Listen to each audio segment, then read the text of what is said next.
ઉધના દરવાજા ખાતે આવેલ એપલ હોસ્પિટલના બેજવાબદાર તબીબો અને સંચાલકોના કારણે એક બાળકનું મોત નિપજતા પરિવારજનોએ ભારે હોબાળો મચાવ્યો હતો।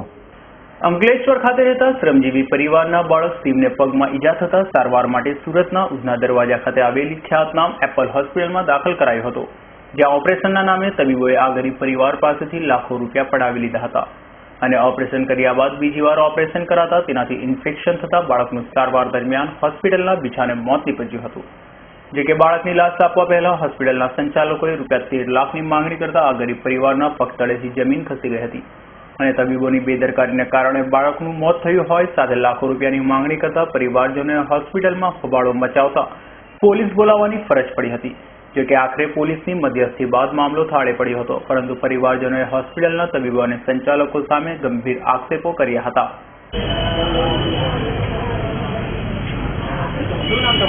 મનીષાબેન, છોકરાનો એક્સિડન્ટ થયેલો 7 તારીખે 7/9 જે દિવસે એક્સિડન્ટ થયો તે દિવસે અંકલેશ્વર જયાબેન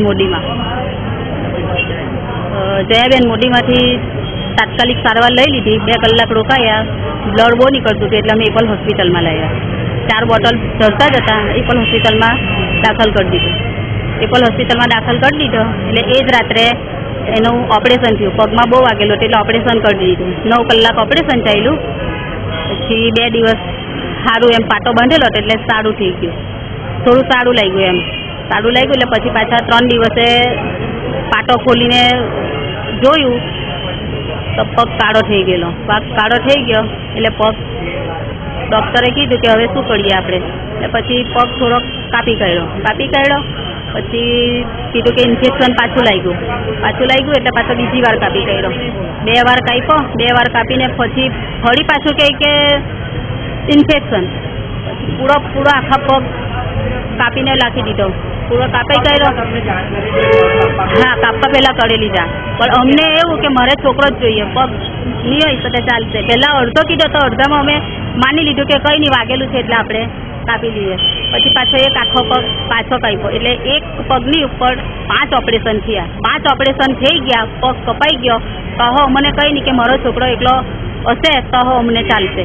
પછી પાછા 5 ઓપરેશન પછી પગની ઉપરથી હાથ પર, ફેફસા પર, પૂરા બદનમાં પાછું ઇન્ફેક્શન।